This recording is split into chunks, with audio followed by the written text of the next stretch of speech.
Hi Pisces, this is Pisces Hub. Welcome to my channel.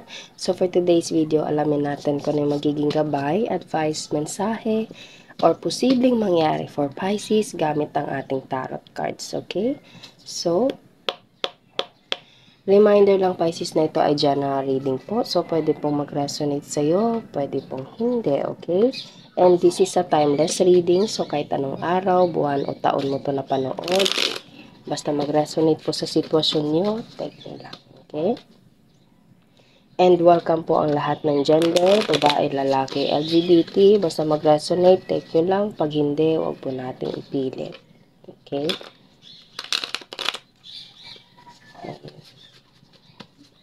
Okay.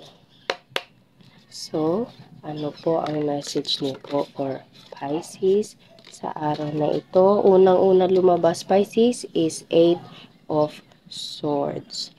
Okay. So, pwede you're dealing with an air sign, Gemini, Libra, Aquarius, Virgo, the Hermit. Pwede you're dealing with a Virgo sign. Oh, okay. So, as of now, Pisces, you're something na parang, you're trying to resist your emotions. You're trying to, meron kang, pilit mong pinipigilan yung sarili mo. It's either i-contact tong taong to or puntahan tong lugar na to, makipag-usap sa mga taong ganito, okay?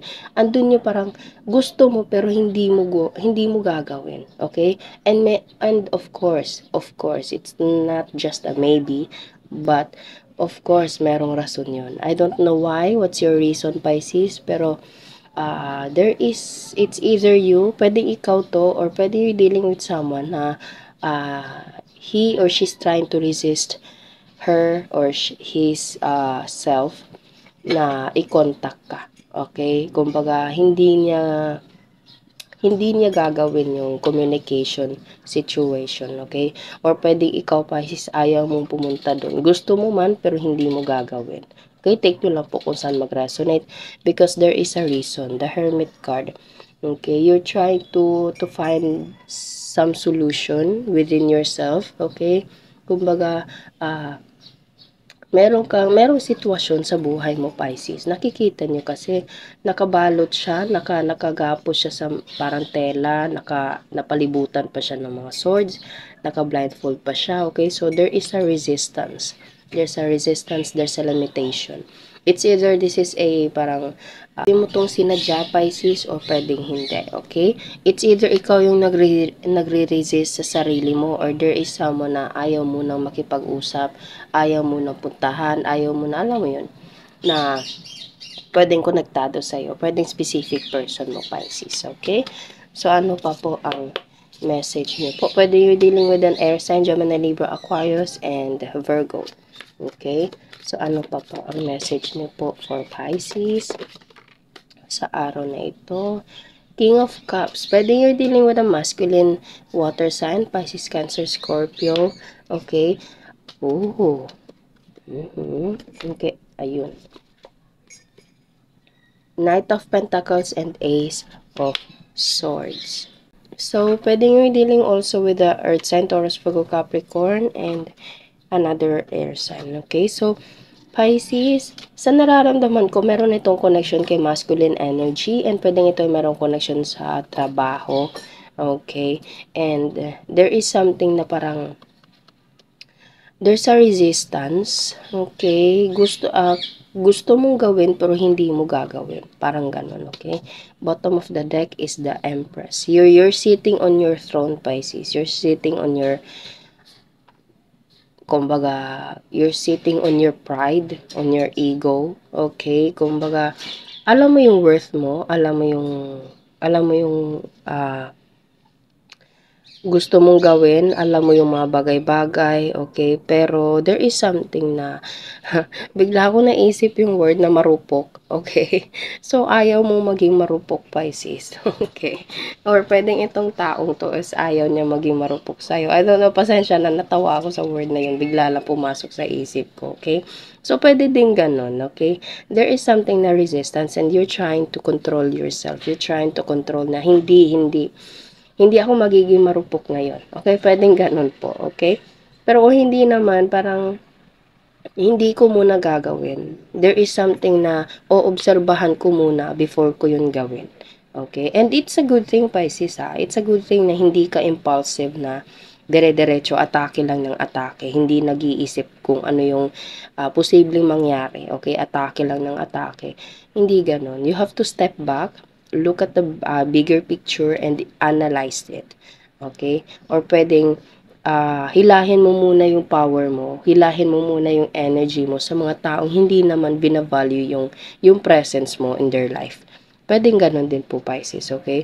And sit on your throne. Sobrang ganda mo dito, Pisces. Kahit the Empress to dito, meron din tayo dito masculine. Wala po tayong gender specific po, okay? Pwede din po tong lalaki.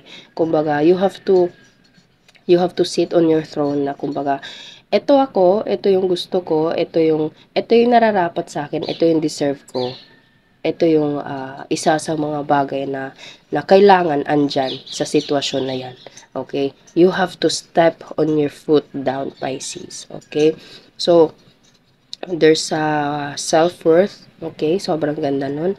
And the King of Cups, this someone, it's either, pwedeng ikaw to, Pisces, or pwedeng you're dealing with someone na sobrang lambot, sobrang sensitive, sobrang bait, sobrang, alam mo yun, yung parang, sa nararamdaman ko, ikaw to na parang, andun yung anytime bibigay ka, andun yung parang, hindi gusto ko to parang, andun yung parang, urge mo na, gagawin ko na lang, okay, pero, sobrang strong ng passion mo, ng dedication mo na hindi ako magiging marupok ngayon, hindi ko muna gagawin o obserbahan ko muna.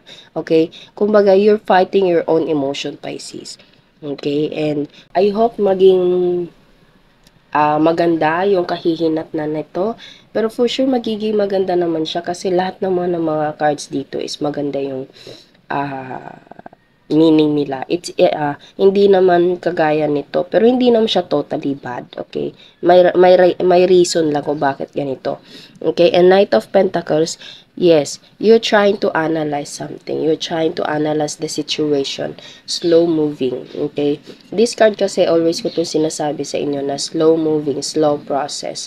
So, as you step back, look at the bigger picture. Ina-analyze mo, dinadahan-dahan mo kung ano yung mga magagandang bagay, kung ano yung mga reason kung bakit mag-i-stay ka pa doon, okay, ano yung mga beneficials, okay, ano yung mga benefits na makukuha mo pa, magbe-benefit ka pa sa sitwasyon na yan, magbe-benefit ka pa ba sa trabaho na yan, okay, so you're trying to resist. Sa nararamdaman ko, pwedeng ito ay merong connection sa trabaho and hinuhold mo muna yung sarili mo na maghanap ng ibang trabaho, ibang company, okay, kumbaga, pilit mo munang pinipigilan yung sarili mo and you're trying to observe your own company na pinagtatabahuan mo ngayon na parang, ano, okay pa ba dito? May benefits pa ba ako dito? Kaya, okay pa ba? Okay, yung mga katrabaho ko dito, okay pa ba? Hindi ba sila toxic?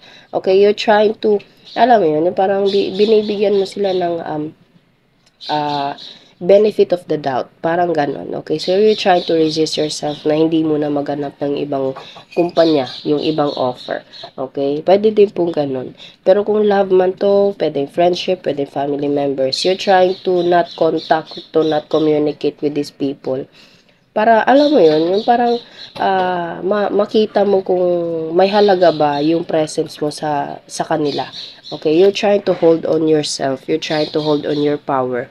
Okay, hindi, tinatry mo, alam mo yun, kumbaga, tinitingnan mo kung mamimiss ka ba nila, parang ganun, okay, parang, hindi ka muna magpapakita, hindi ka muna magkukontak, okay, titingnan mo kung ano yung magiging reaction nila sa absence mo. Parang ganun. Take nyo lang po, Pisces, kung saan po mag-resonate. And you're trying to analyze the situation.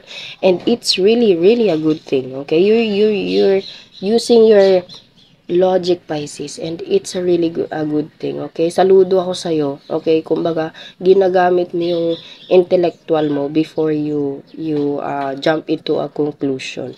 It's really a good thing, Pisces. Sobrang ganda nun. Isipin mo muna before ka gumawa ng action, okay? Ace of Swords. You're trying to analyze a specific situation, and kung ano yung naobserbahan mo, yun yung gagawin mong action. Okay? Ace of Swords, this card kasi represents as logic. This cards kasi represents as parang action in parang anong tawag nyo? Mentally, okay? Kumbaga, iniisip mo muna before ka gumawa ng action, and that action na gagawin mo is sinisigurado mong ikaw yung magbe-benefit at the end. Okay? And it's really really a good thing, Pisces. Okay? So kuha tayo ng mga name, mga initials or random words na pwedeng konektado sa reading natin ngayon. Okay? So meron dito mayaman. Okay, abroad. Okay. So, kung trabaho man to, Pisces, parang pinipigilan mo muna yung sarili mo na mag-travel abroad, at tinitingnan mo yung kung ano yung current trabaho mo ngayon. Pwede din po ganun, okay? Pero kung hindi naman, pwede meron itong connection sa abroad. Older, maputi, chinito, chinita, and date. Okay, so yun lang po, Pisces, ang ating reading sa araw na ito. Naway nagustuhan nyo po. Huwag nyo po sana kalimutan na mag-like at mag-subscribe po sa ating channel and click the bell button para ma-notify po kayo sa next videos na i-upload natin. Okay, thank you, Pisces, and God bless.